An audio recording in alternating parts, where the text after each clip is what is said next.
Is the Labour MP Stephen Kinnock, who's been named in the papers as one of the MPs behind that supposed plot to take back parliamentary control, and the Conservative Party Vice Chair Chris Philp, who's backing Theresa May's deal. Stephen Kinnock, are you part of a group of MPs trying to wrest control? Is the ghost of Cromwell stalking the corridors? I am part of the Norway Plus group, and it's a really great cross-party group. It contains many of Chris's colleagues, many Labour MPs as well. We've been working together for months now to find a plan B that's going to command a parliamentary majority and that has a chance of reuniting our deeply divided country. On the question of these parliamentary processes, our position is clear. We want, when Theresa May loses on Tuesday, she should go straight onto the streets of Downing Street and pivot to Norway Plus, to our proposal to keep the UK in the single market and a form of customs union through the European economic area. And that has always been our position. And there's all sorts of nice parliamentary processes that you can go through, but actually we need to see some leadership. Well, she's not going to do that, is she? Because she needs to reach out. She's totally opposed to staying in the single market and the customs union.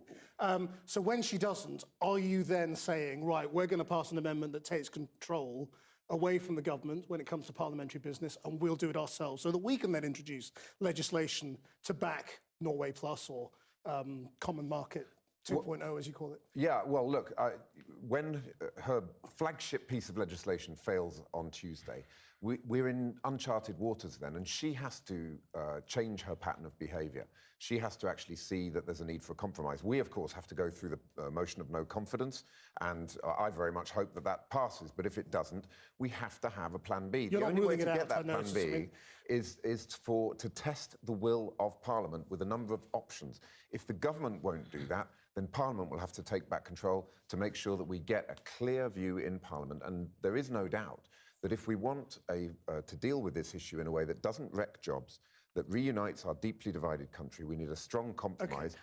That is Common Market 2.0. Assuming the deal is voted down on Tuesday, we will be looking at some sort of plan B. What's worse for you?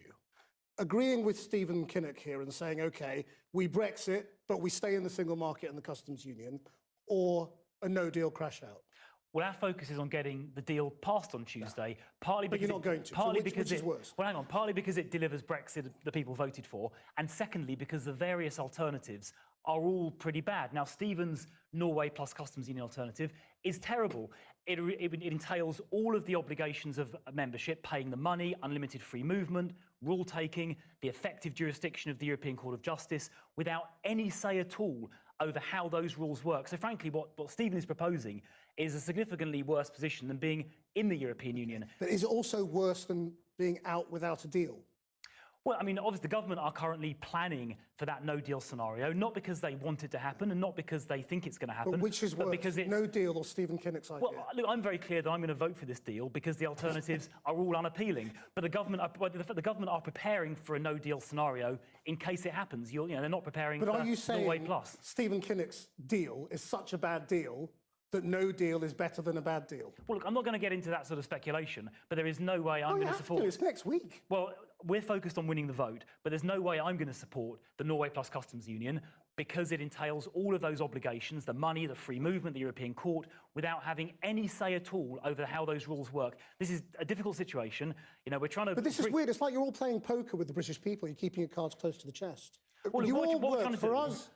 You should be telling us what your position is. There's only one party, OK, that has a clear plan on this. Labour has no plan at all other than trying to cause chaos and precipitate a general election. The only people with a plan are the Conservatives with the plan we're going to vote on. So for all of the shortcomings people may say that it has, it's the only game in town. It gets us out, and that's why we should support it. So I think the British people have got quite tired of Conservative politicians coming on and saying they're going to win on Tuesday. It's not going to happen. They are flogging a dead horse. We therefore need a responsible plan B, and it's a plan B that both respects the outcome of the referendum and how close the result was. 52-48 is a mandate to move house but to stay in the same neighbourhood. It is not European Court of Justice jurisdiction, it's the EFTA court, Which There are many, follows ECJ many rules. examples of divergences.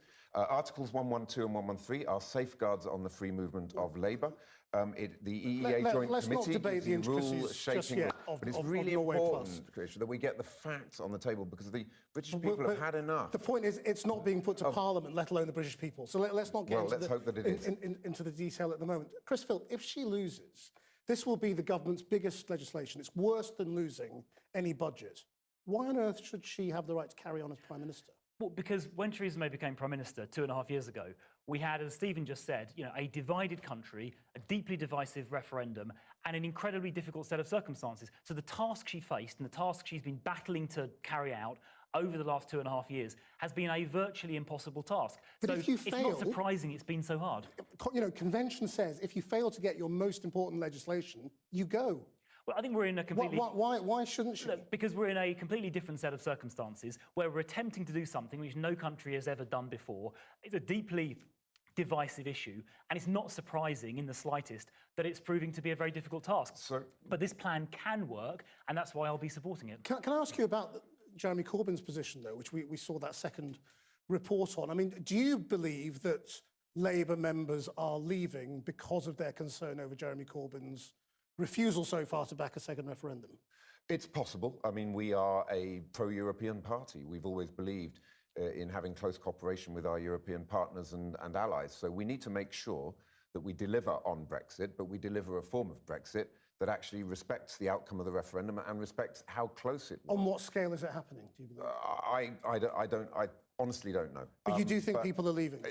Logic would suggest that that's going to happen at some point if people feel that we haven't put forward a clear enough position. But in fact, Labour's position is to have a customs union and a strong single market deal. That is Norway Plus. All that our plan does is put flesh on the bones of what Labour has said it wants to achieve through our front bench position. So if Theresa May comes back and says, we'll make the customs union permanent, do you think Labour should back it?